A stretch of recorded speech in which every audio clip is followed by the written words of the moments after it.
Hey guys, welcome back to the channel. Another Bushida here, and today I decided to do something a bit different. Go to the Discord, ask some of the people who've been watching me for a while, bring them in for a discussion to talk about Monster Hunter. Any topics they have that they want to talk about with me, or just something I want to talk about, and maybe we'll discuss it together. So I'm going to be doing this more often. So if you're on the Discord or if you're on the channel, it'd be good to get some more people in. But today we got Seroz, so say hello, Seroz. Hey. Cool. And Seroz has been about on the Discord for quite a while. A very vocal part of the community over here. Yeah. The self-proclaimed Artian hater. Don't get me started on that system. I'm gonna keep the doomer lips sealed today. Yeah. We're not gonna go doomerous today, guys. We're mostly gonna talk about the Palico, the Prowler, because Seroz is a big Prowler user. Was it exclusively Prowler in GU, or how was it? So it's a little bit of an explanation. So in GU, I kind of messed up my character. So my first part in GU, I had a bad habit of selling weapons and selling materials. So I wound up just getting on Prowler, and I just kept playing it, and I'm like, yo, this is kind of fun. So I just kept playing it, and I wound up getting to like 1,000+ hunts. Damn. That's awesome. 1,000 with Prowler, that's great, man. Because for me, even though I love playing around in my Palico, I never really got into Prowler as much as someone that's like yourself. I think I probably did that 70 hunts on a Prowler, not 1,000. So that's pretty impressive. Yeah. What? So no, go on. You go. So I think what I liked about it was one thing that I think might have gotten even transferred to Monster Hunter World was Prowler has infinite bug nicks and pickaxes, which was a little bit of an annoyance in GU starting out before they give you like the item packages as DLC and stuff. Yeah. They gave you you could start out and you could get Prowler and you could go into quests and just get materials pretty easily without having to waste up a bunch of bug nets and pickaxes and other materials. So you could just do that. And I want to ask, just before we continue, what was the first Monster Hunter game you started? Like, where did you start in the timeline? There's a little bit of a technicality in that, because technically I started with the 3U demo. Okay.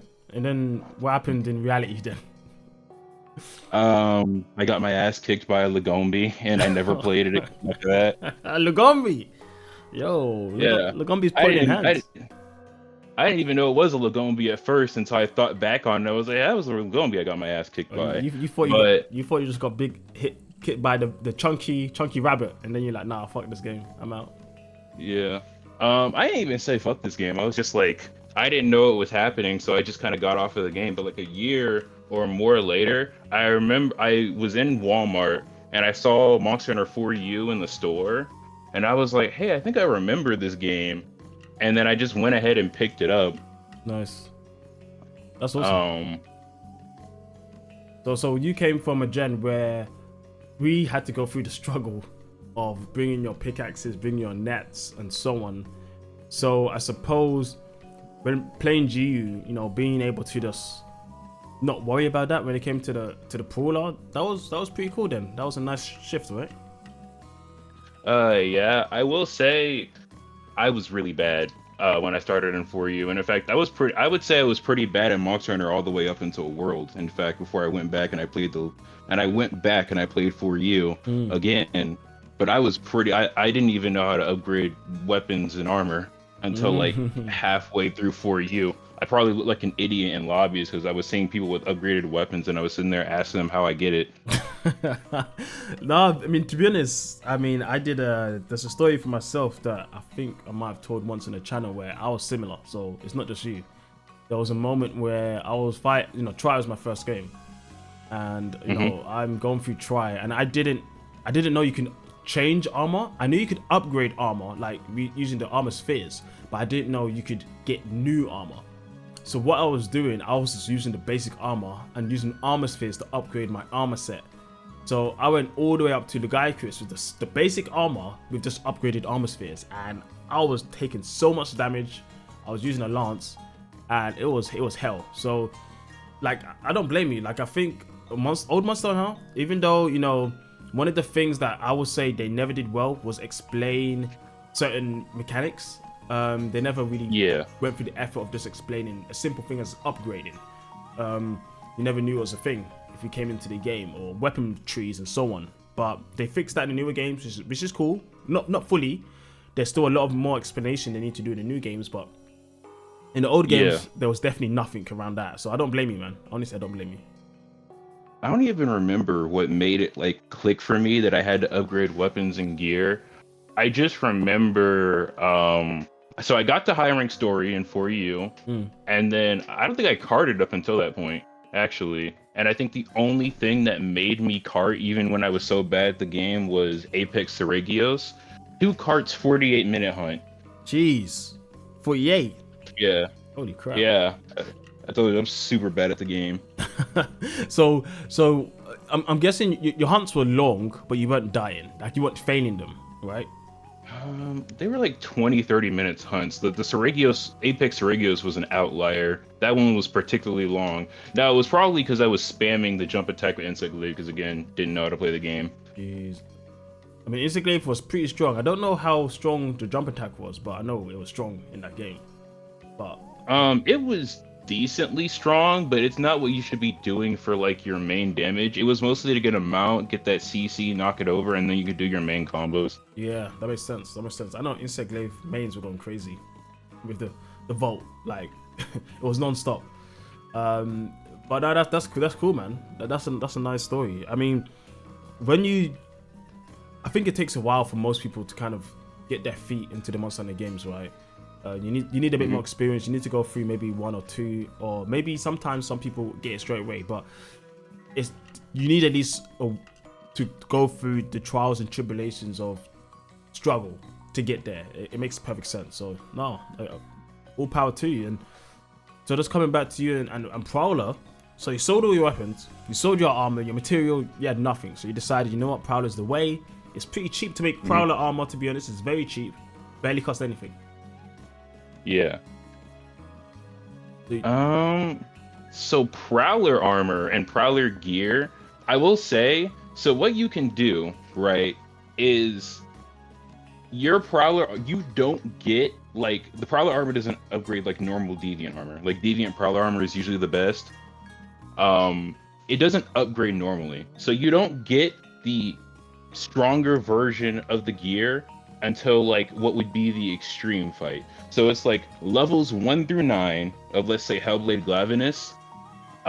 You're stuck with the level 1 armor, and then once you get to level 10, then you get like the higher rank, like double X armor. And then when you get all the way to like 15, then you get the G rank armor. So you're pretty much just stuck. So the thing I had to do, I have a hunting partner that I usually hunt with, and we had to go all the way through the ranks, go to 10 to 15, and fighting those higher level deviants with Prowler, you get one shot quite a bit.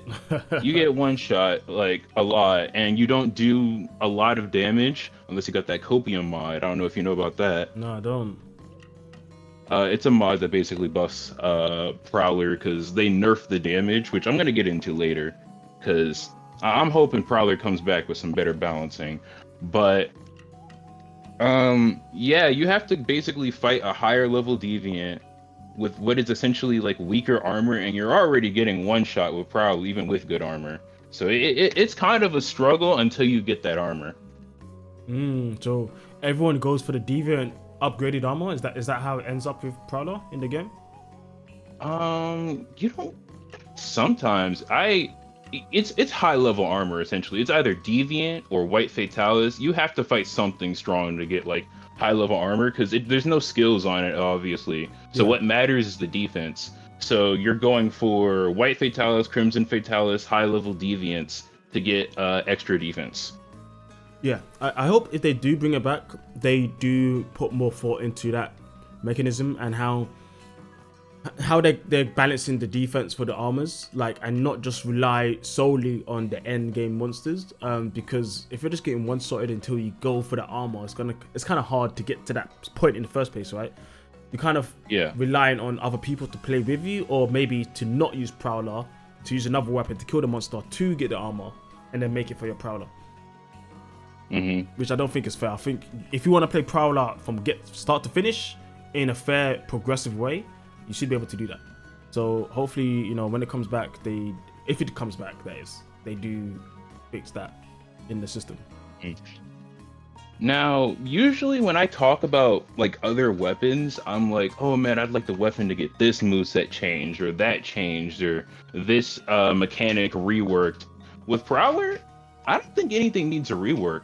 I would like some of the additions, like, you know, the Palico abilities from Rise, like the firework bomb. Oh yeah.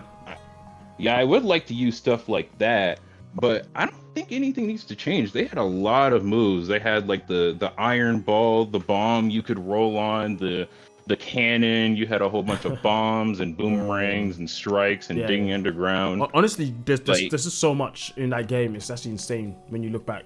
Yeah. And I mean, all the different class systems that you have, like, there's still so much customization. So I think the main thing is, if they do bring it back, they do need to keep up with a plethora of different class systems to play with, so people can test around and hopefully the balance right, because you know, you don't want to just be locked into a certain amount of skills and abilities rather than some other ones that maybe are cool but they don't do enough damage, you know, or maybe they're not useful enough. So it'll be good if they really focus and think of it in a good way, not just an easy mode, not just a mechanic that is just added onto the game, an actual full-on, you could play this from start to end. You can go Prowler mode, you can kill the biggest, baddest boss with Prowler and feel good about it. Like, I would love that, honestly. That would be great. Yeah. I mean, technically you could. It was tough, but you could kill something like Extreme Bloodbath with Prowler, but it would take like 30 minutes. Like, Prowler was like really low down there in damage. It tied out with Hunting Horn, so it was real low damage. So actually, Prowler used to be around the top in base generations. And what they did, which I didn't really like, is they nerfed the absolute crap out of it. They nerfed it super hard to the point where it went from like top of the line with weapons all the way down to like being next to Gun Lance and Hunting Horn and damage, and maybe even below them. I think that's a common trend with Capcom. I've seen them a lot. When they get feedback on something, they go to the extreme and they just go to the opposite end. Let's look at what weapon? Okay, longsword, you know, in Rise was busted. It was so strong. It was so strong. Super strong. Yeah, my hunting partner's a longsword main, so you know.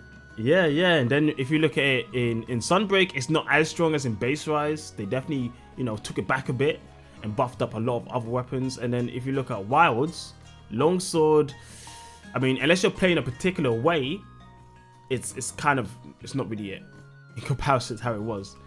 Like, that seems to be a common trend with them when it comes to how they do their balancing, unfortunately. I do always hope they get it right, because the better the balance is, the better the experience for everyone, you know. Because even in PvE games, and I know a lot of people don't understand this, but like, it feels like when you balance see matters. Sorry?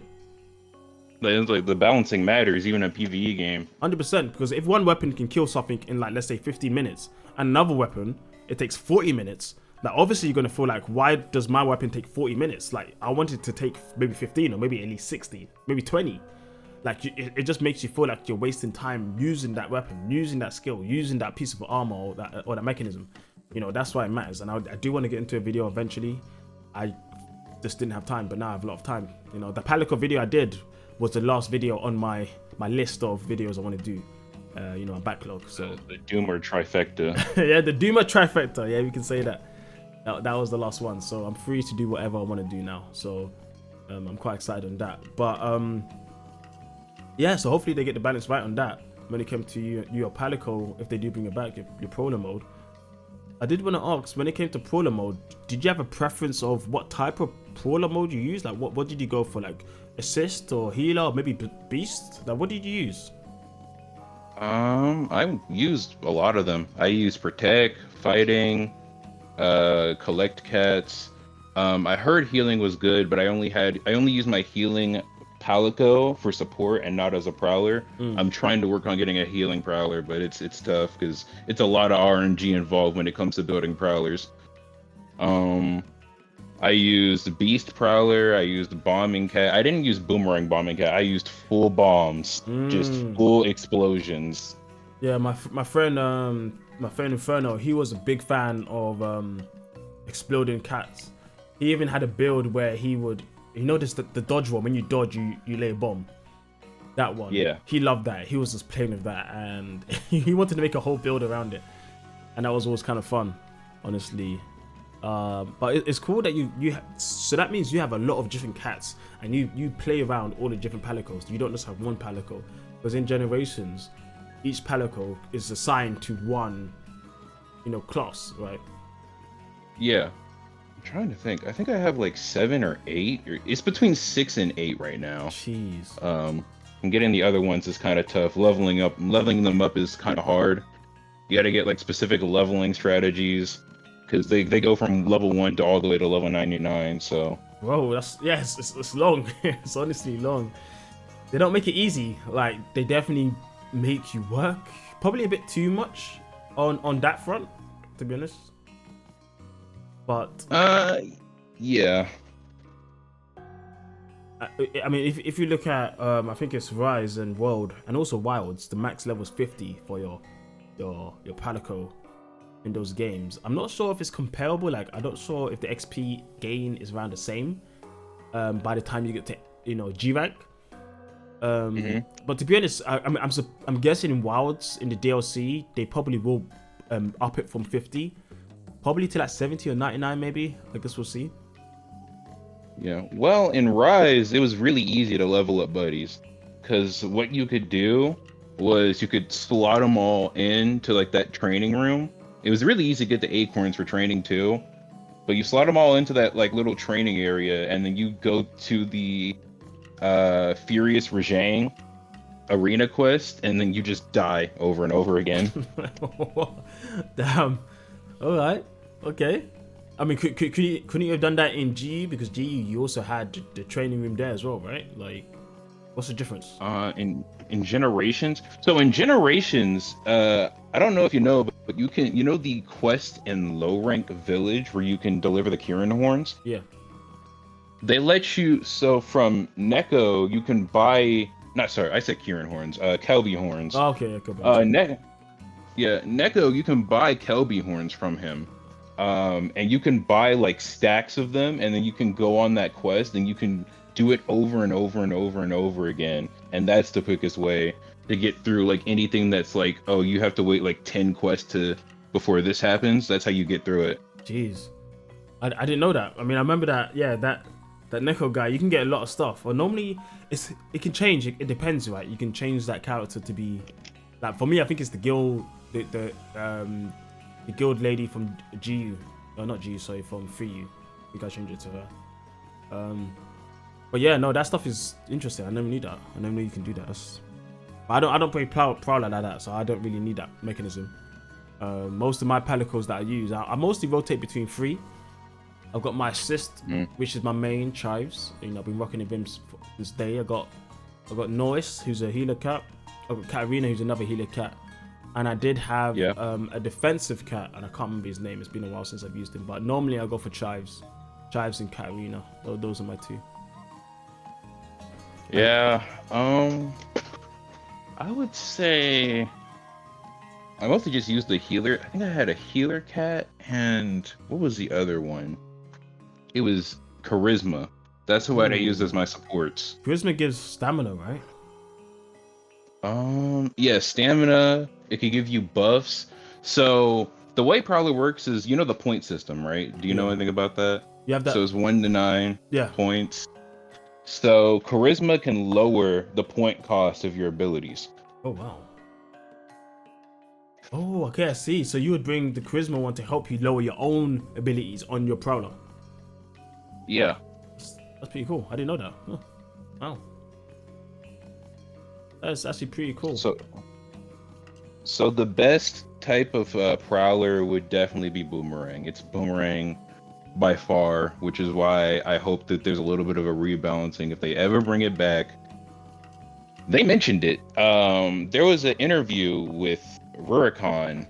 I think it was Rurikon, where he like mentioned to the devs or to the directors Gaijin's little request of bringing Prowler back, and they just laughed it off. Mm. And I'm like, you better bring it back. Come on, man. Just give me something. Just give me something. I ain't played 1,000 hours with this weapon for nothing. But the best by far Prowler was definitely Boomerang Cat. A lot of the other things that you can do were very little damage. Yeah, I remember seeing a lot of people throwing the boomerang, the big boomerang specifically. And that's a shame. Like I was saying, that's another thing about balance. Like, there's so many different things the Prowler can do, but if you're enticed to use the boomerang because it's the only viable way of, you know, playing the game with it, then it's unfortunate. It kind of makes it feel like the other methods aren't as practical, which is unfortunate. But hopefully, when it comes back, you know, they'll beef up those bombs, they'll beef up those traps, those mines. One thing specifically I liked about my Prowler is I made sure they had the cheer horn, both of them. And yeah, that cheer horn, I believe, was what lowered your point cost. Okay, so for you guys, it lowered your point cost. For me, it gave me my arts, my hunter arts. It upped the hunter arts. Yeah. And that's what I wanted. I wanted that hunter up to go up. So I'm like, okay, my cats need this, so I can use my hunter arts more often. Like, they're supporting me, I'm supporting them. It's all good. So I did like that. There was one thing about Palicos and Prowlers, just in general, because I know you were talking about them getting one-shotted in GU near the end. Yeah. There's been a shift in how they survive. Like I was saying, Capcom find it hard to find the middle ground. They seem to go to the extremes. It's even an old gen where they kind of almost get one-shotted a lot. Or in a new gen where they basically don't die. They're immortal, dude. I remember when I was fighting Fatalis, my cat actually got trapped outside the gate, and he tanked Fatalis's gigantic flame with no damage. Jeez. What a beast. Yeah, man, that's crazy. Like, how is that happening? Like, I actually think a lot of the easiness that people talk about when it comes to the 5th gen and 6th gen does come from the Palico and how strong they are in the newer games. Yeah. I think they need to die. I don't think they need to die as much as in the old gen, but they need to die more. Yeah. Like, if you like spec into them, if you, let's say, because they have elemental resistances, right? And this is a thing I want to talk about later as well when it comes to, because the second topic, guys, is we're going to talk about just things we want improved in Monster Hunter in general, like things we love, and things we want them to keep on working on. Now, they have elemental resistances, but no one gives a fuck about their Palico's elemental resistances. Like, who cares? I would like it so you need to pay more attention to it, and if you spec correctly into the fire, you know, fire resistance. Maybe when Fatalis is using his big ass fire, your Palico doesn't die, but maybe it keeps him a bit of HP. Like, it doesn't, you know, it's still maybe alive, right? Like, maybe that kind of stuff. It incentivizes people to pay attention to how they're building them, and what they can do to keep them around, you know. So dying too much is bad. Dying too little is also bad. Somewhere in the middle, where if you pay attention and play well, they'll still stay alive. I think that's good. I think that's good gameplay. Now, I could be wrong about this, but I'm pretty sure Fatalis's fire doesn't actually do that much fire damage. I'm pretty sure it's just raw damage. Really? That's kind of crazy. I could be wrong about it, but I remember hearing somewhere that, like, most of Fatalis's fire, when it hits you, it's more raw damage than it is fire damage. I mean that just leads into a deeper conversation though about how resistances and elements actually work in Monster Hunter. It's something I've never really delved into too much. Like, if you're getting hit by a certain move, if you have high enough defense but you have minus 30, let's say you have 1,000 defense, right, and you have minus 30 fire, and you get hit by a fire attack, will you take more damage than someone who has maybe 500 defense, but they have plus 30 or 40 in fire? It's like that. That was the case in Sunbreak. Yeah. Yeah. Did you know the how much did you use Male of Hellfire? Male Hellfire, not too much. I didn't use. That's is that one Scorn Magnum Armor or is it normal Magnum Armor? Scorned. Oh no, I didn't use that much. So Male of Hellfire, if you used it for element, how much minus elemental defense do you think it gave you? Was that the one that gave you like minus 100 or something like that? Minus 50 elemental resistance for every single element. I mean, that is a lot, yeah. So I like when you got to the end game of Anomaly, right? Your armor set defense would get up to around 1,000. Yep. But I still had that minus 50 defense. I would get hit by like a drop of water from like an afflicted Mizu and just straight up die like that. I mean, that's good. It's good that the resistance actually matters, right? Yeah. And that's, I mean, we can talk about this more in a bit, but yeah, that's definitely something I'm interested in, how it works and how Capcom can use that a bit more in the gameplay. Because I think it's an interesting way to get people to think about build craft, which is something that we don't really think about. We don't think about resistances. It's not really a thing anymore. I used to think about it back here. I think about maybe like in 3rd gen. I thought about it. Sometimes in 4th gen against certain hunts. Like if I'm fighting against Silver Rathalos and I don't want to take a fireball to the face, because I know that's gonna like one-shot me if it's hyper. I try to make sure I've got a decent amount of fire. But in the 5th gen and 6th gen, resistance I don't really think about much, because I don't think you need to for the most of the game. Maybe in the afflicted end game quest you do more, but in general, even in the older games, it certainly mattered. Like I'm playing through Fort U right now. I got a mix set that was a mix of, I believe it was Kutku and Rathalos. Yeah. 25 fire defense. All the fire monsters I fought, I took way less damage. And if you have, I believe, 20 of any elemental resistance, you become immune to that elemental blight. I don't know what it's like in the old games, but I know in Generations Ultimate it's 23. You need 23 to become immune. 23 is a weird number. Yeah, it's a strange number. It is a strange number. I think it's like 17 to not get the 2, because you can get there's like 2 stages of blights, right? There's the 2nd stage and there's the 1st stage, right? Yeah. I think it's 17 to be immune to the 1st stage, and then it's 23 for the 2nd stage, I believe. So they completely got rid of that 2nd stage in New Gen, huh? Yeah, actually, I actually didn't realize they did, but yeah, they did. Wow, they did. That's actually crazy. I mean, well, I know we're getting a bit sidetracked, but yeah, that's something I would like them to think about more, making it more impactful, more, let's say, punishing if you don't come prepared for a certain monster. Not just prepared in a sense of stocking your bags, you know, coming prepared to take what you need when it comes to skills and when it comes to your armor and resistances for the certain monster.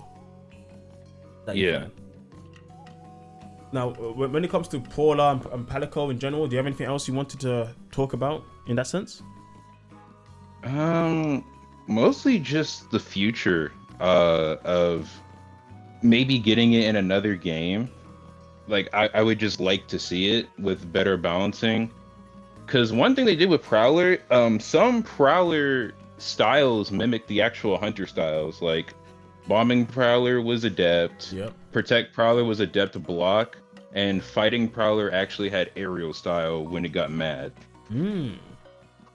So they did cool stuff like that. So I would like to see just that level of, even if I don't get Prowler back, I would just like to see that level of customization.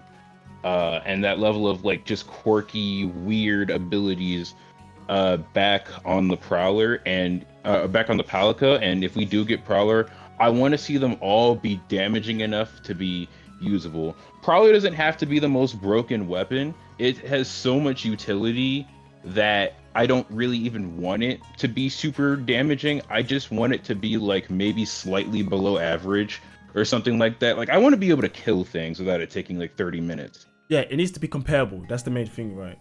It needs to be comparable to the vested weapons. I mean, utility does matter, obviously, but it depends on the balance, right? Like maybe some of the strong utility stuff, maybe they have longer cooldowns, or maybe it costs more points, for example. It's all about how they manage to balance the weapon and balance all the options, really, and try to make it interesting for people, make it actually rewarding and not just an afterthought of, oh, you do no damage. Because I remember back in Generations, I think even Gaijin Hunter, he had a story where people may kick you if you're using a Prowler because they think you're going to be useless. Yeah, that was a thing. Ironically, right, in base Generations, I got kicked from a lot of rooms, and that was when Prowler was strong, but people underestimated it. Prowler was strong, but people underestimated it, so they would kick you out thinking that you did no damage. But now in GU, when it got to GU and Prowler got nerfed to all hell, then no one kicked me from rooms. It never happened again. So it doesn't happen now. Damn, man. Like, yeah. I think it also might be we've gotten to a point where there's not many people playing GU as much as there used to be, so everyone's just happy for people to play with anyone. You know. Yeah. But it could be either or. It could be either or. But you know, I would. So go on. Sorry. I mean, even when GU was still alive, it didn't happen as much. Oh, that's good then. I'm glad that people came around to accepting the Palico or the Prowler. Well, I don't know when it will come back, and I don't know if it's coming back in the next game. Next game is what, Portable 6th. I don't know if it will come back in Portable 6th, but I guess we can wait and see in what, maybe 3 years, probably 3 years. I think that makes sense. Yeah, maybe Portable 6, maybe 7, or hell, maybe they could even bring in a side game. Something like Frontier where you get to play as Prowlers, any game. I think the only side game they're thinking about right now is Outlanders, and I don't know where that game is, so yeah. I hope it's on PC, honestly. I mean, I know it's probably going to be free and full of microtransactions, but if I can play the game without having to use microtransactions and it's on PC, I might play it. My phone will probably explode if I try to run a game like that on my phone. Yeah, man. Yeah, it does look like a mobile game, and I think it is. But if it's on PC as well, yeah, sure. That would be good for people to play, get some hunters in, you know. But most people have phones, so I think they're kind of probably accepting it to only be on that. But I think they should allow it to be on PC as well, just to get people to test it out to see what it's about. Yeah. Yeah. Well, cool. I think that's pretty much it when it comes to, you know, Prowler. Hopefully they bring it back sooner rather than later, because I would like to test around with it more. I never really tested it as much in GU, mostly because I was just loving the weapons I was playing. But it was always nice to play around with my Palico, and I liked having different types of Palicos. So it's something I want to test around with more.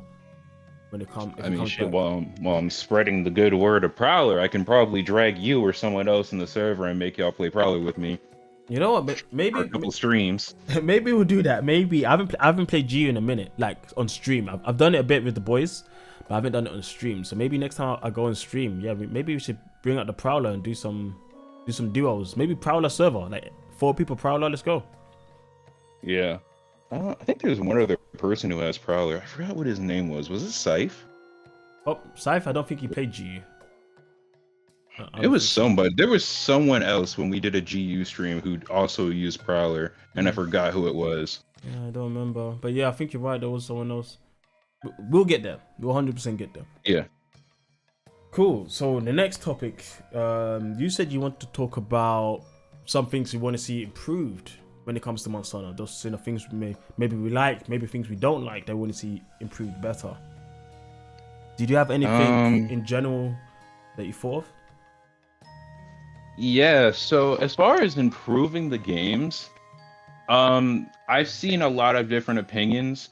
Now, me personally, when it comes to mechanics in Monster Hunter, I don't like just ripping something out, right? Especially if it's a good idea. I don't like just ripping out a mechanic and saying it needs to go. It doesn't need to be used by anybody. But I do think that the mechanics could be done better. For instance, with restocking.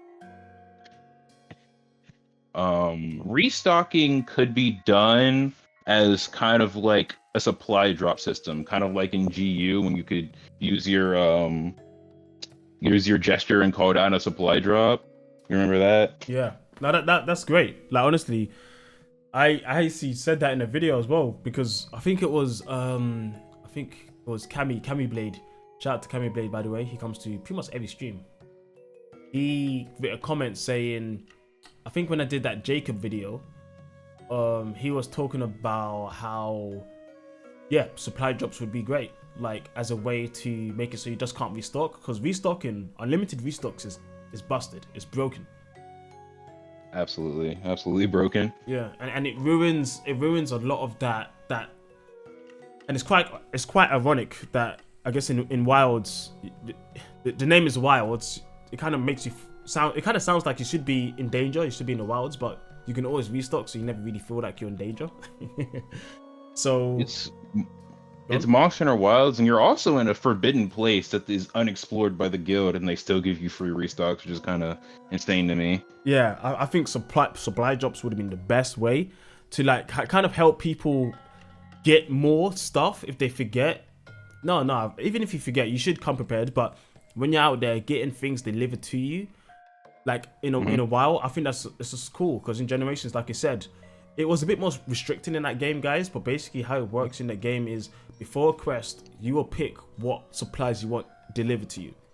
Maybe you're fighting against a Gypsy and you want extra antidotes. You can get antidotes or medicine herbs given to you, whatever.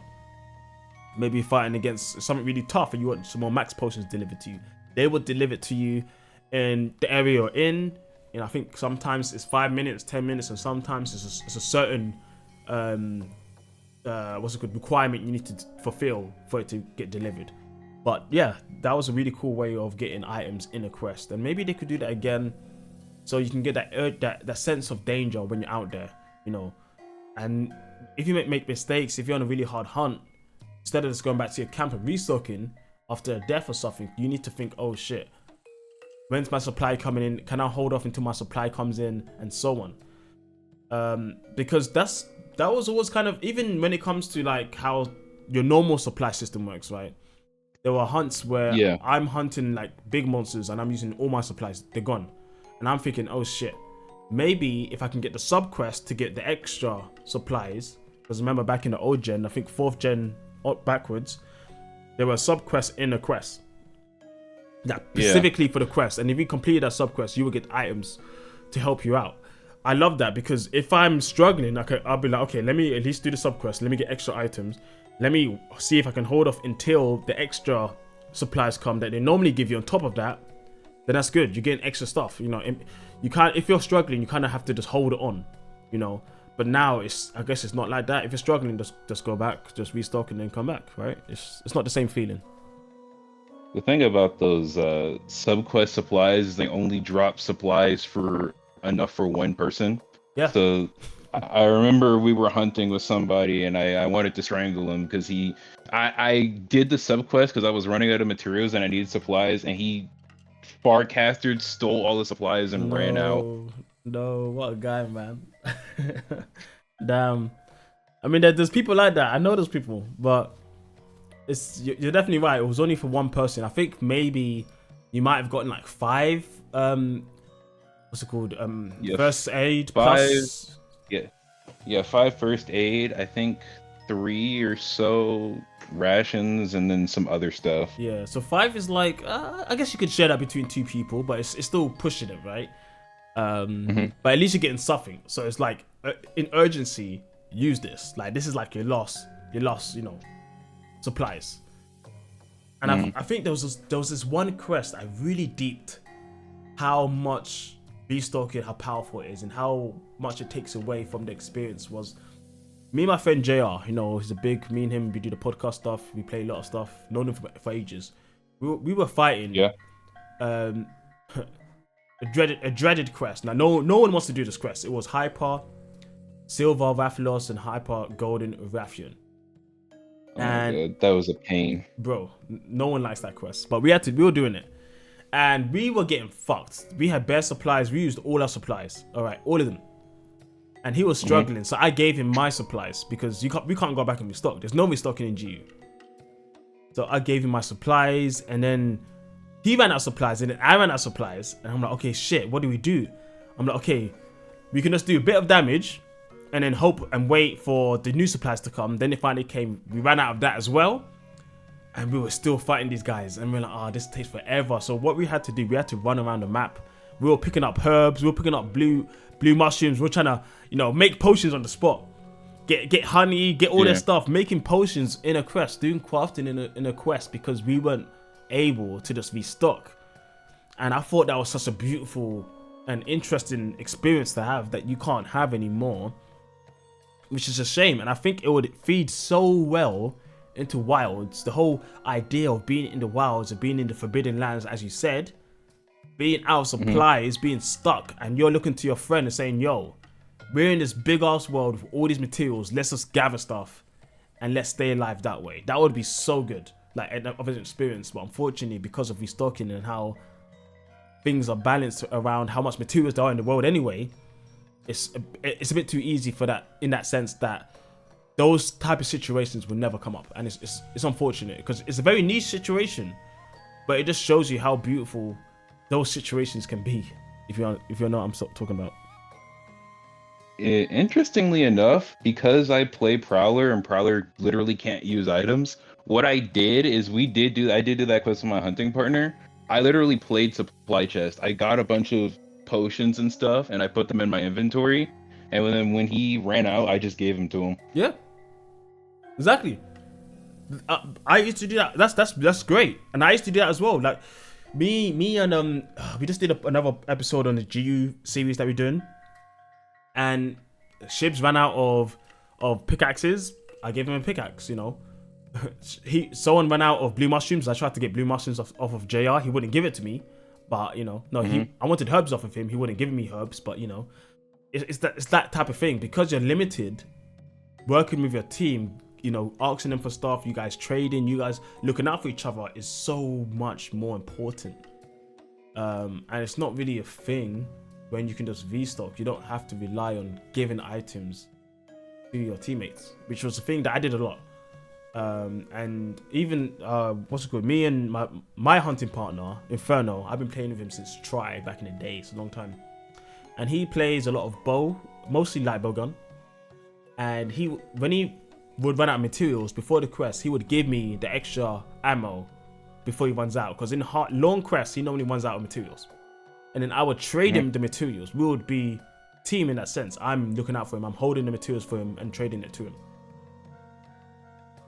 That type of stuff doesn't happen anymore because he can just go back to camp and restock if he needs to. It's not the same type of feeling. And unfortunately, that's been lost. So for me, 100%, I'm with you there, that restocking needs to be revised. We don't need to just take things away. We need to revise it to make it more enjoyable. More you're playing with the system itself. You're actually engaging with the game, you're not bypassing the game. Yeah. The way I thought about it was it being like you have, I'd say 5, 7, 10 slot, or maybe it could be like 5 to 10, and you upgrade it across the course of the game, and it goes up to 10. But it's a supply cache, and you can choose what items go in there. But here's the thing: you have to remember to put items into that supply cache before every quest, because if you forget and you leave on the quest, you don't get a restock. I think that could be good. It might be a bit punishing for the newer players, but I think that might be something, to be honest. I say that it might be punishing to newer players, but it would only be punishing if they're not taught to do that. If they're taught that that's what they need to do, they will do it. So I think that's fine. Like, as long as the game explains from the get-go that you have the supply cache, you can upgrade it, you can put stuff into it, I think people would use it, and I think they'll be fine with it. I think that's good. The only thing I would say is maybe if you don't use the supplies in your supply cache, maybe it stays there. Like, it just stays in that cache. So even if you, let's say, you do 2 hunts. The first hunt, maybe use 1 potion in the supply cache or something.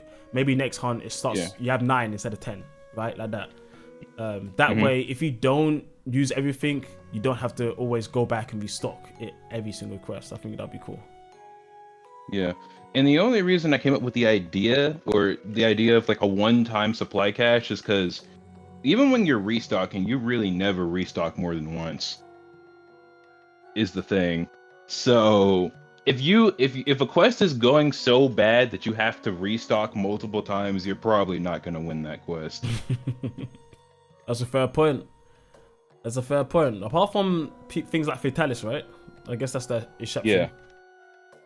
I mean, even with Fatalis, I only restocked once because, I mean, the second restock I was probably gonna die. Yeah, you're probably failing already. You're right. Yeah, I mean, I like the idea, to be honest. I think that could definitely be something. I guess that's the thing. Like a lot of these things, they've already been done before. It's not new. Yeah. It's just that they haven't been explored. Expounding upon what they've already done. Exactly. Rather than just removing it, expanding on it, and thinking of ways to make it engaging. Like I'm very much around. I know I'm just saying engaging so much, but I'm very much around gameplay that's insightful. It makes you want to do something. It impacts you as a player. You're engaging with it. You're using it. You're making use of it. And your system is good because you also added in an upgrade mechanic. And people love upgrades. You know, going through the game, going through the stories, doing these optional quests. Optional quests now aren't as important as they used to be. Right, like food optional quests for certain new armor sets or certain weapons or certain things that you could get, decorations and so on. Those things aren't as prevalent anymore.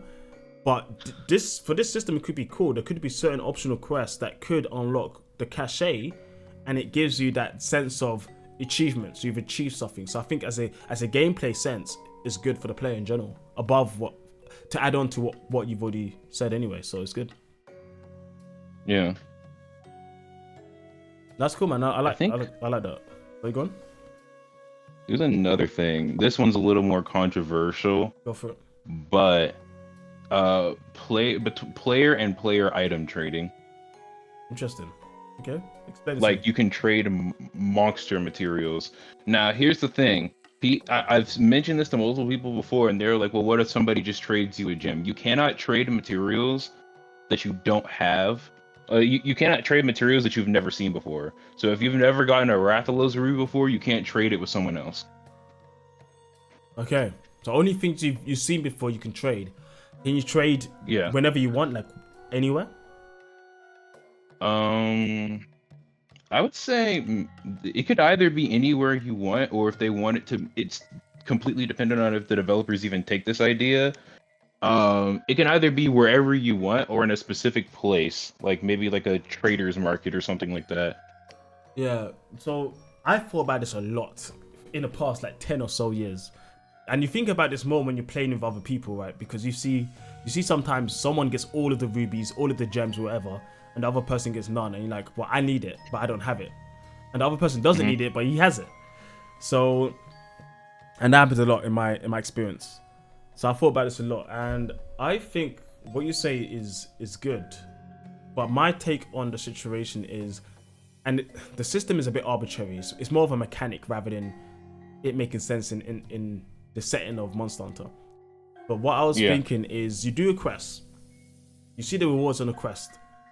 That is the only time you're allowed to trade. You can only trade with materials you get after the quest, with those people that you went on the quest with. So for example, if someone gets a gem, you can trade that gem with someone else in your party at that moment in time. You can do that. That's the only time you can do it.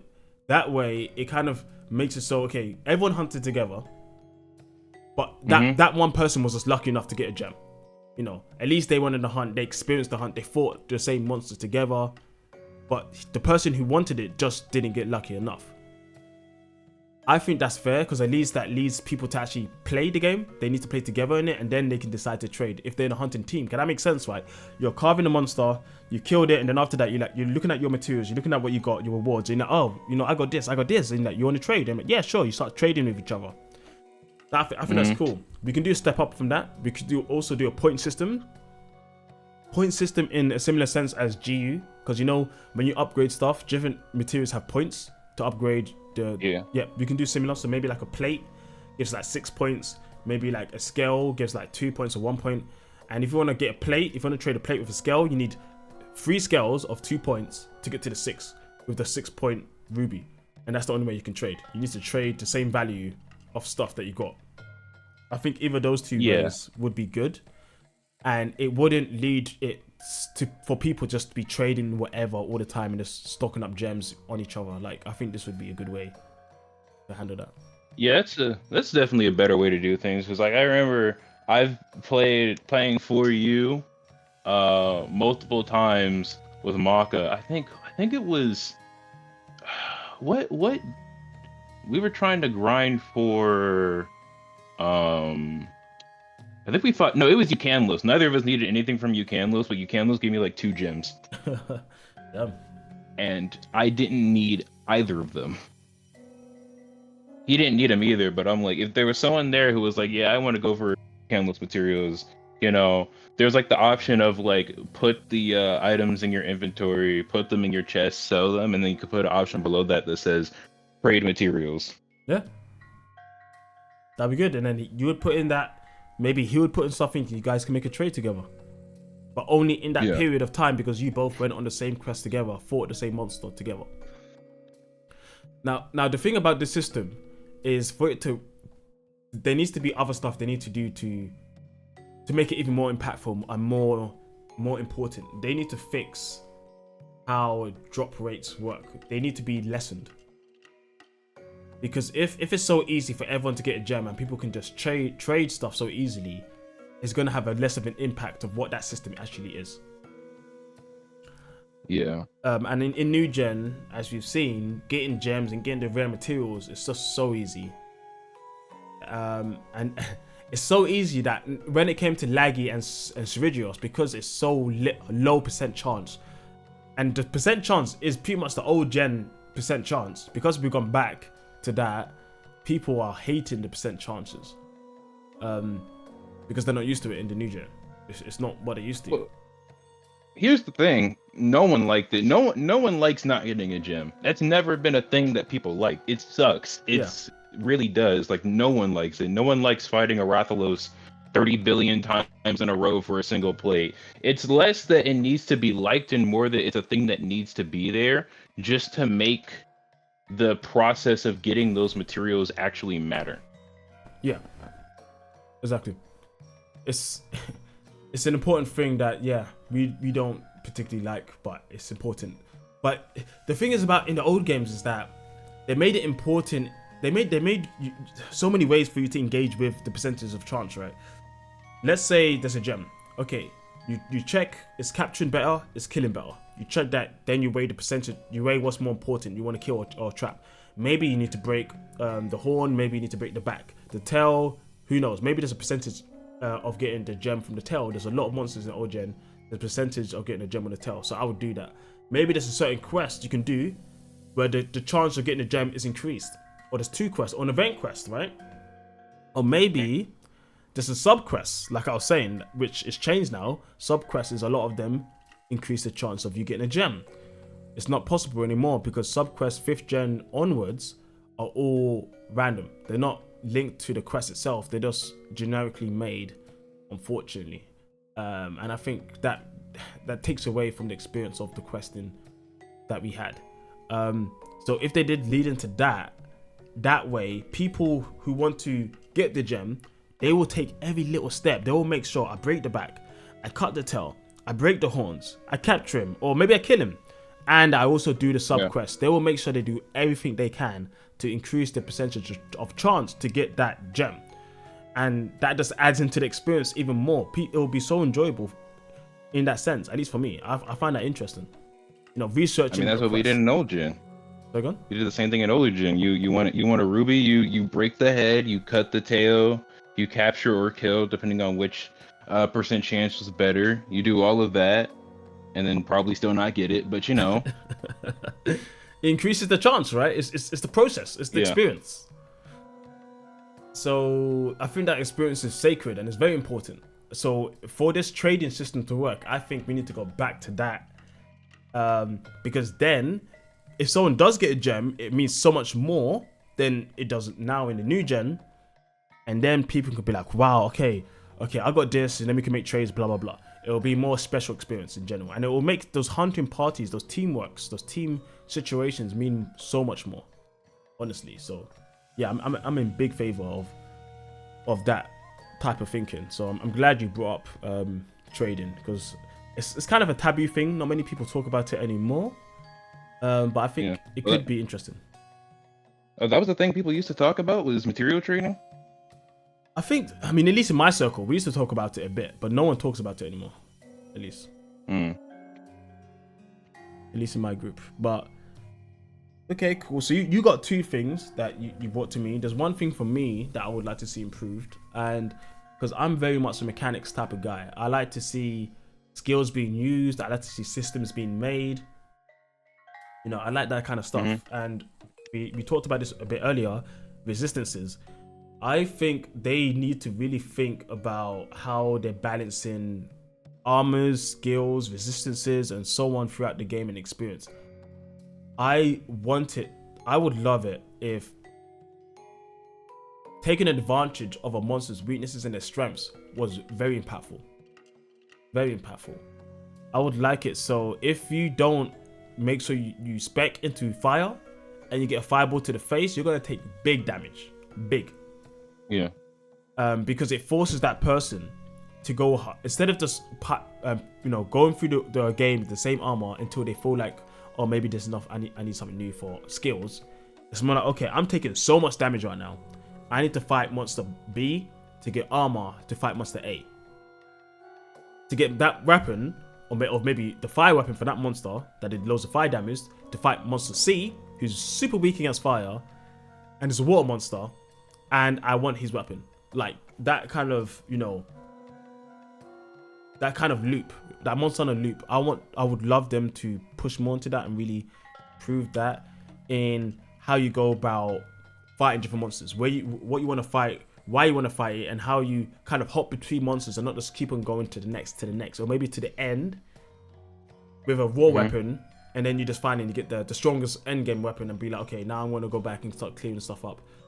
That's not how I played Monster Hunter, and I've never played that game. Even when I was playing Wilds, and one of the reasons I never made a review or many videos when Wilds came out, because the way I play Monster Hunter is I literally go and make pretty much every single weapon I can that I want to along the way. So I made almost every single lance along the way until the end game. And I made loads of armors because I want to have the experience of, if I'm going to fight a thunder monster, I want his weakness. I want a water weapon to kill that thunder monster. I want to upgrade it to the max. So I'm going to fight that water monster first to get that. And if that water monster is weak against, I don't know, poison or something, I'm going to get a poison weapon to fight that water monster. So then I'm literally going in a chain of fighting 5 different monsters just to fight that one thunder monster. That's how I love Monster Hunter, and that's the reason I got so attached to it back in Try and 3U, because there's so many different weapons that I felt like I needed to get before I fight the next thing. I wouldn't just stick with Raw, I wouldn't just stick with Blast or whatever, Paralysis, it doesn't matter. I would always think about getting that weapon for the weakness of the monster and fight it that way. So I would love for them to really push that again, man. Like, make it so you get punished for not preparing your skill set and your resistances, sorry. And also you get rewarded loads for having the right weapon. Maybe not loads, but you get rewarded for having the right element, the right status, or so on to fight a certain monster. Like, I would love that, man. Yeah, because one thing I was really disappointed that they never brought back again was elemental blights for monsters. Like the back and forth, like monsters can blight you, but with the little elemental bugs or beetles from Rise, you could blight monsters. And I was really disappointed that they never actually put that on the weapons. Because there's a game I played, it's another Monster Hunter type game. It's shut down now, but Dauntless. Dauntless had elemental blights. and it made, you know, the elements you fought, like the element you fought a behemoth with, it really mattered. You had to use fire. Fire gave you a lot more damage against like ice behemoths. Ice gave you a lot more damage against fire behemoths, you know, et cetera, et cetera. It gave you a lot more damage, but on top of that, you could also apply an elemental status to a behemoth, um, if you hit it enough times. And I was really kind of disappointed that they never did it on Monster Hunter. I'm like, well, man, why can't I hit, for instance, like there could be a blight for everything. Like fire obviously is tick damage. Water, I think water made monsters weaker. Yeah, they made it softer, so, like tenderizing, basically, right? Yeah, I would change water to do kind of what it does to hunters, where it messes with your stamina, so it makes monsters tired quicker. Ah, yeah, that could work. That could work. And then ice made monsters slower, which it does make sense. And then I think ice for hunters should should freeze you still. I They guess kind of did that in Wilds. they did that, yeah, Wilds, and I know they started that in World with Volcano, right? They that little mechanic he had with the ice. It technically started in Frontier. Frontier had Extreme Ice Blight, where it would freeze you, and if you ran out of stamina while you were frozen, you would just straight up die. Yeah, that sounds like Frontier. That sounds like Frontier. Damn. No, I'm with you there. I thought that elemental stuff was really cool in base Rise. I was a bit saddened they never really pushed into it that much, apart from just getting the beetles, right? Because even in the, what's it called, the Hunter Notes, they had a little section where they talked about how effective the monsters were to those certain beetles. So I thought, oh, this is cool, but you never really used the blights apart from the beetle, so that was kind of a shame. I think it was also because I think they had it there because also the Rampage, there was some elemental damages in Rampage. You had elemental, it was the elemental bombs. Yep, the cannon did thunder, the fire from the Wyvern blast things. Yeah, that's probably why they also did it there. But if they added that to the weapons in some way, yeah, I thought that would be cool. You know. Also the monsters could do elemental blights, I'm pretty sure. Yes, they could. When you Wyvern ride them. Yeah, you're right. They can. I think maybe they can also do it just generally as well, which is cool. I would like them to push more into that as well. Make it more, yeah. So overall, make it more punishing than us, but also allow us to inflict them on the monster under certain conditions. Yeah, I'm for that, man. I'm all for that. That sounds awesome. Yeah, because the way I think it should work is obviously we did fire, water. Ice should freeze you, and I think it shouldn't do the extreme blight version that just kills you. That's ridiculous. Extreme blights were absurd, obviously. Like extreme thunder blight would give your hunter a heart attack. God, I mean, to be honest, it makes sense actually. Now think about it. Yeah. I mean, those things, and I guess this is a small thing I want to just add on after this. Those are the things maybe they could add into like the late game, like where if you don't really think about your skill set, there are things that can just kill you, like the stamina situation. No one really thinks about stamina like that, right? They don't bring stamina skills unless they can, because they have so many slots left. Most of the stamina skills in Wilds are level 1 slots. There are no offensive skills on level 1 slots, so people just slot in their, you know, constitution or whatever because they can. Maybe if you make it so if they don't have the stamina and you're fighting against an ice monster and it sends that extreme blight, you're dead. Maybe like or force people to actually think about their builds when it comes to not just damage, when it comes to actually utility as well in that case. No one uses stamina skills. Me looking at the bow and dual blades players sitting in the back of the room. Yeah, I forgot about you guys. I mean, my bad. Yeah. But yeah, like ice could freeze you if you run out of stamina. Thunder blight, it just increases your chance for stun, which is fine. It does the same thing to monsters if you hit them in the head with any weapon, even a cutting weapon, it stuns them. Now Dragon Blade is weird because there was a Dragon Seal in World. So it could just do the same thing to other dragons, but I think Dragon Blight could probably knock a monster out of its enraged state That could be too powerful though, maybe. I mean, agitator is a skill, so that could even backfire on you in some instances. That's true. That's true. Interesting. I could just. And it could have like a diminishing returns where if you knock them out of their enraged state too many times, they just perma enrage. Yeah, I was actually thinking something like that. Maybe after they finish being out of enraged state, maybe the next time they go into some amped up enraged state where they just do more damage because they're more angry for the fact you knocked them out. Yeah. I don't know. That could be cool. Yeah, no, I like your ideas, man. Honestly, I like your ideas. There was one thing I was thinking about when it came to, like I was saying, end game. They could add this to the end game. One of the things I've noticed is, and Monster Hunter has never got this perfect, guys. So I'm not gonna act like it was ever perfect. It was never. Is the balancing of difficulty scaling. Like in the old games, it was kind of extreme, and then as you get your armor, the games definitely do curve down until the new ranks, and then it gets extreme again, and so on. And if you compare that to the new games, the difficulty scaling is very low. Having the best armor, having the best weapon doesn't matter too much until you get to the end game, and now in the newer games, when it gets to the DLC, that's when the difficulty comes, and that's when you need to really think about your armor stuff. And for me, as someone who likes to collect a lot of stuff on the way and not just get to the end, it's always kind of interesting and important for me to have the game throw challenges at you as you go along, not just at the end. I don't know what you think about that.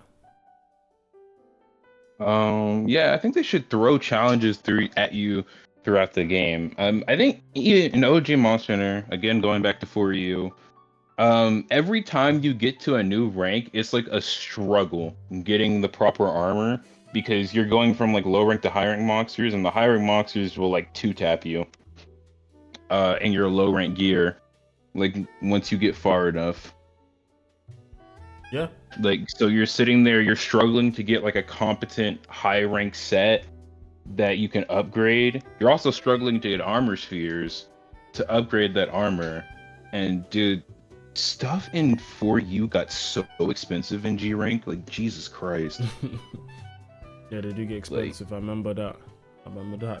And then you get to G rank in 4U, and that's like the hardest one.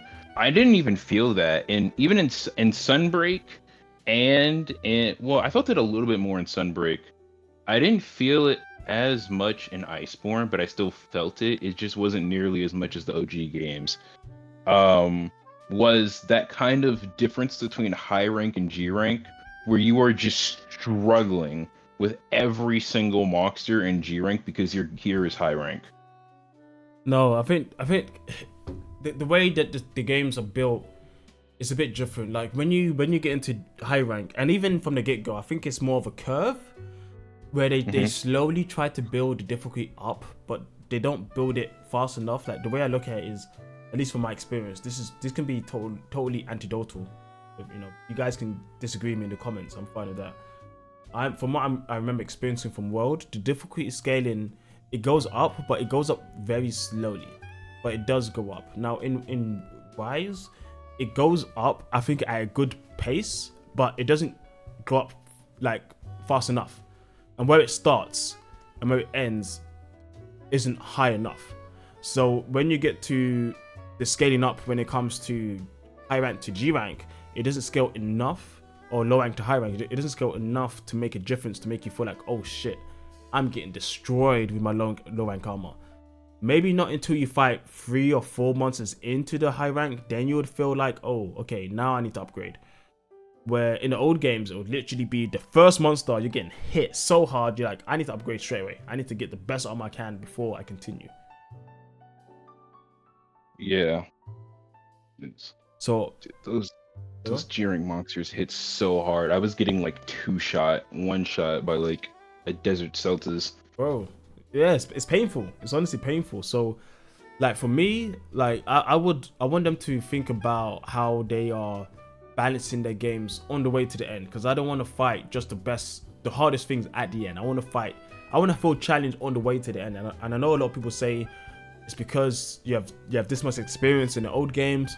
I bet if you go back and play them, you wouldn't feel that way. Well, I've been playing GU recently, and these monsters hit hard.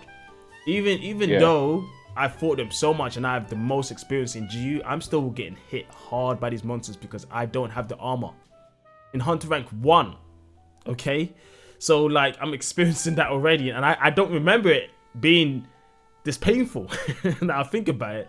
So I'm actually having to upgrade my armor in Hunter Rank 1 just to fight other Hunter Rank 1 monsters and Hunter Rank 2. Bear in mind, we're playing online, not offline.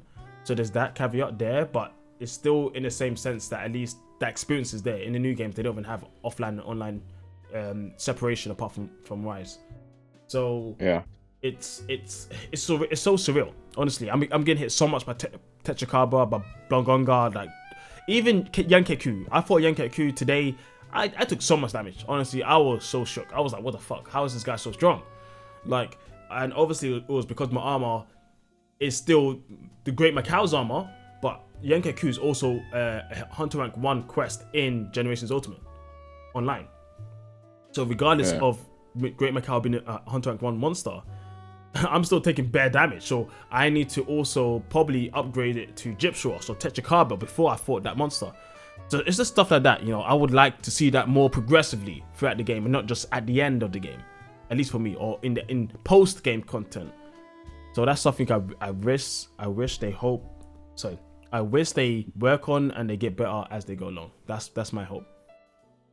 I think the Great Macau armor might be fire weak. That might be why he's hitting so hard.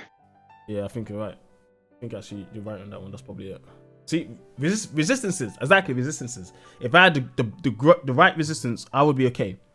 I was just lazy. I didn't get it. But now I know I need to get it. So yeah, I need to get it for sure. There aren't a lot of fire resistant monsters in the early game besides Kutku himself. Nah. That's the thing that kind of sucks. Is like variety of monsters. Even in early game, it's like, oh yeah, you want to fight like. I think it's really lucky that I haven't really seen any Monster Hunter games that introduce fire monsters in tier 2. Because there are like barely any fire resistant monsters in tier 1 for you to build around. So like imagine you go from like straight from tier 1 to tier 3 and you gotta fight all the fire monsters that they introduce at that point. Bro, dude, you'd be getting rocked. It's true. I think the reason, at least in the old games, you always go to the volcano areas last. You always go to them last. So they kind of lead the fire monsters to be the harder monsters in general. At least from my experience, you get them later on. You don't get them near the start. You normally get the monsters that don't have elements. Maybe a poison there, maybe a water one. But you don't normally get the fires until a bit later. Maybe that's why. Yeah. Unless there's Rathian. I guess you can get Rathian. Rathian, she's like a mid-tier monster. So I guess you can use that. But even then, she's getting it hard in GU and old gen. So it's not so simple. Rathian can be really annoying. I've always had the dynamic between Rathalos and Rathian for me has always been Rathalos is harder to fight, but Rathian is more annoying because of the poison. Yeah, and the way she only has like 3 moves. She charges you, she bites you. Okay, no, she has 4 moves. The fireball and then she swings her tail. That's it. Yeah. That's it. But cool, so is there anything else in particular you want to talk about before we wrap up, or? I had something that I forgot, and my Nintendo Switch sounds like an airport right now, so I guess we can wrap up. Okay, cool. Well, it's been great talking to you. I would love to, talk to more people, and you're on the Discord, so we can chat all the time. But maybe we can do this again. I also want to get some more people in and have a talk about Monster Hunter because yes, it's interesting. Not just talk to other creators, to talk to just regular people, regular watchers of Monster Hunter YouTube creators. Just to get their opinions, what they think about certain stuff. It'll be great to talk to more people. So I think next time I'm gonna get Delta on. Delta's also in the channel, and yeah, I wanted to do this more often and just talk about different topics in general. So Speaking of Delta, so what's up? you've been playing through stories, and we were just talking about progression. Whenever you get to high rank stories, just be ready for it because it's tough. Okay. Okay. I think high rank stories is probably the toughest low to high rank transition in the Monster Hunter series, in my opinion. Jeez. Okay. All right. Okay. Well, I guess I'll be ready. I mean, I'm playing stories a bit later today. I think in an hour. In an hour, actually. So Yeah. I guess we'll see. Guess we'll see. Yep.